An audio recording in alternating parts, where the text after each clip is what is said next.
ನನ್ನ ನರ ನಾಡಿಗಳೆಲ್ಲ ಕನ್ನಡ ರಕ್ತ ಹರಿತಾ ಇದೆ. ನಾನು ಒಂದು ಶಾಲೆಯಲ್ಲಿ ಒಂದು ಮಗು ಇದ್ರು ಕೂಡ ಆ ಶಾಲೆಯಲ್ಲಿ ಒಬ್ಬ ಟೀಚರ್ಸ್ ನಿಡ್ತೀನಿ, ಒಬ್ಬ ಅಡಿಗೆ ನಿಡ್ತೀನಿ ಅಂತ ಹೇಳಿದ್ರು. ಆ ಮಾತೆಲ್ಲ ಎಲ್ಲೋಯ್ತು ಸ್ವಾಮಿ ಅಂತ ನಾವು ಕೇಳ್ತಾ ಇದೀವಿ ಇವಾಗ.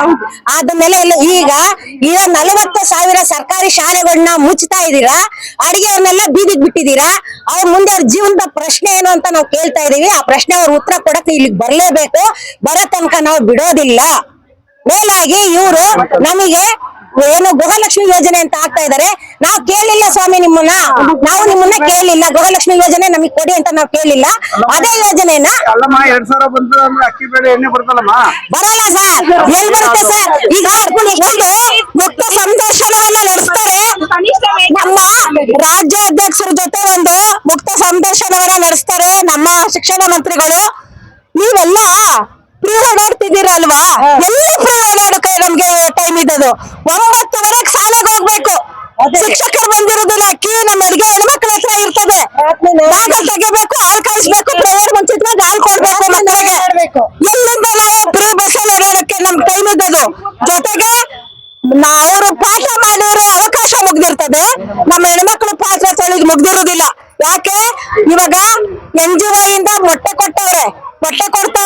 ಯಾಕೆ? ಅದು ಇವ್ರು ನೋಡನೆ ಏನು, ಯಾವ್ದೋ ಒಂದ್ NGO ಸಂಸ್ಥೆ ಮೊಟ್ಟೆ ಭಾಗ್ಯ ತಂದದೆ, ಯಾವ್ದೋ ಒಂದ್ NGO ಸಂಸ್ಥೆ ರಾಗಿ ಮಾಲ್ಟ್ ಕೊಡ್ತದೆ. ಮೊದ್ಲು ನೀವು ಖಾಸಗೀಕರಣ ಒಂದೊಂದಾಗಿ ಮಾಡ್ತಾ ಇದ್ದೀರಿ.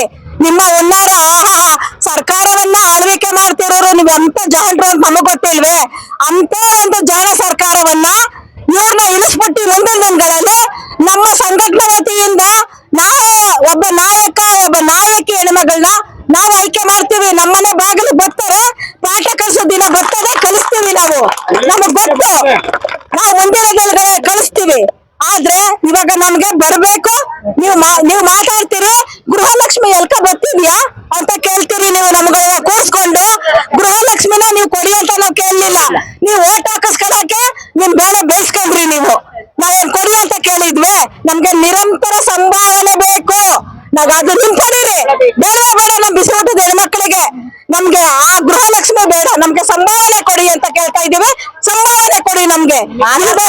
ಮಾತಾಡ್ಬೇಡಿ ನೀವು. ಆಧಾರ್ ಕಾರ್ಡ್ ಬಸ್ ಫ್ರೀ ಅಂತ ಹೇಳ್ಬಿಟ್ಟು ಆಧಾರ್ ಕಾರ್ಡ್ ನ ಇವಾಗ ತೆಗೆದ್ಬಿಟ್ಟು ಸ್ಮಾರ್ಟ್ ಕಾರ್ಡ್ ಅಂತ ಮಾಡ್ತಾ ಇದಾರೆ ಸರ್. ಈಗ ಇವ್ರು ಯಾವ್ದು ಏನ್ 5ನೇ ಗ್ಯಾರಂಟಿ ಇವ್ರು ಏನು ಅಂತ ಕೊಟ್ರು, ಇವ್ರ ಆಶ್ವಾಸನೆಗಳನ್ನ ಇವ್ರನ್ನ ಬೇಳೆ ಬೇಯಿಸ್ಕೊಳ್ಳೋದಕ್ಕೋಸ್ಕರ ಇವನ್ನೆಲ್ಲ ಹೆಣ್ಮಕ್ಳನ್ನ ದಾರಿ ದಿಕ್ಕನ್ನ ತಪ್ಪಿಸಿ ಇವ್ರ ಆಳ್ವಿಕೆಯಲ್ಲಿ ಎಲ್ಲಾ ತರದಲ್ಲೂ ಮೋಸ ಮಾಡ್ಕೊಂಡೇ ಇದುವರೆಗೂ ಬಂದ್ರವ್ರು ಸರ್ಕಾರದವರು.